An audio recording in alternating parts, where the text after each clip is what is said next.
আমরা কথা দিচ্ছি, আমরা নির্বাচনের আগে যা বলেছি তা বাস্তবায়ন না হওয়া পর্যন্ত আমাদের লড়াই অব্যাহত।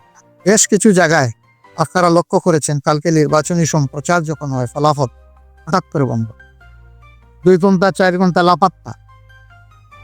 এগিয়ে আছেন তিনি হাজার হাজার বুটে, শেষের দিকে গিয়ে তিনি নাই, তাকে খুঁজে পাওয়া যাচ্ছে না। আবার হয়তোবা অল্প কিছু বুটে কষ্ট নষ্ট করে তাকে ছাড় দিয়ে নির্বাচিত ঘোষণা করা হয়েছে। এটা অবাস্তব। আবার আমাদের কাছে ডকুমেন্ট আছে, বিভিন্ন জায়গায় রেজাল্ট শিটের উপর কষা মাজা করা হয়েছে, পরিবর্তন করা হয়েছে। কিছু কিছু আসনে দ্বৈত নীতি অবলম্বন করা হয়েছে। নাসিরউদ্দিন পাটোয়ারির আসনের ব্যাপার আপনারা সবাই জানেন, এটা আমাকে বড় করে আর বলতে হবে। সেখানে কি হয়েছে, সেন্টার দখল করে একজন নেতার আপনজনের নেতৃত্বে সেখানে যা হয়েছে তার সাক্ষী দেশবাসী, বিশ্ববাসী, আপনারা, আমরা জেনেছি আপনাদের কারণ। বাংলাদেশ খেলাফত মজলিসের আমির আল্লামা মামুনুল হক সাহেব,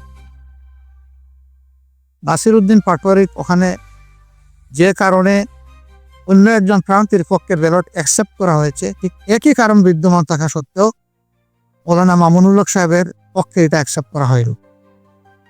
এক দেশে কি 2 আইন চলবে? নির্বাচন কমিশন কি এক এক জায়গায় এক একটা আইনের প্রয়োগ করবে একই বিষয়ে? এটা এখন বিশাল প্রশ্নের ব্যাপার। আমাদের সেক্রেটারি জেনারেল সহ বেশ কিছু আসনে এই ধরনের ব্যাপার আছে।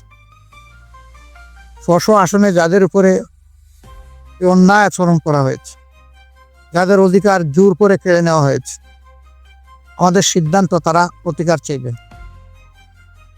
সুনির্দিষ্ট সময়ের ভিতরে যদি আমরা প্রতিকার পাই তাহলে এক কথা, কিন্তু যদি না পাই তাহলে এখানেও আমরা বাধ্য হব আমাদের পথ ধরতে।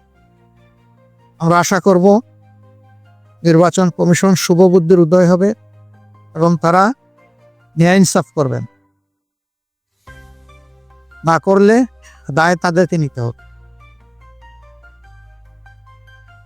আমরা এখনো বলবো, দেশকে আমরা ভালোবাসি, ভালোবাসার জায়গা থেকে আমরা দেশের শান্তি শৃঙ্খলা এবং দেশের ঐক্য চাই।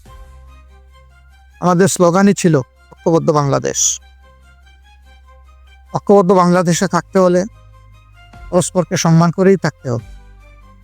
এখানে কেউ রাজা নয় আর বাকিরা প্রজা নয়, এখানে কেউ মালিক নয়, বাকিরা তাদের অধীনস্থ নয়। এখানে সকলেই বাংলাদেশের একই সংবিধানের অধীনে সমান অধিকার তারা ভোগ করবেন। অতীতে ফেসিবাদের বিরুদ্ধে আমাদের লড়াই হয়েছে, আমরা আশা করেছিলাম যে কালো অধ্যায়ের অবসান হোক, কিন্তু যদি আবার এটা ফিরে আসে আমরা লড়ে যাব, আমরা থামবো না ইনশাআল্লাহ। এখানে কোনো ছাড় দেওয়া, দেশের জনগণের, ফেসিবাদ আমাদের বিরুদ্ধে না, ফেসিবাদ দেশবাসীর বিরুদ্ধে।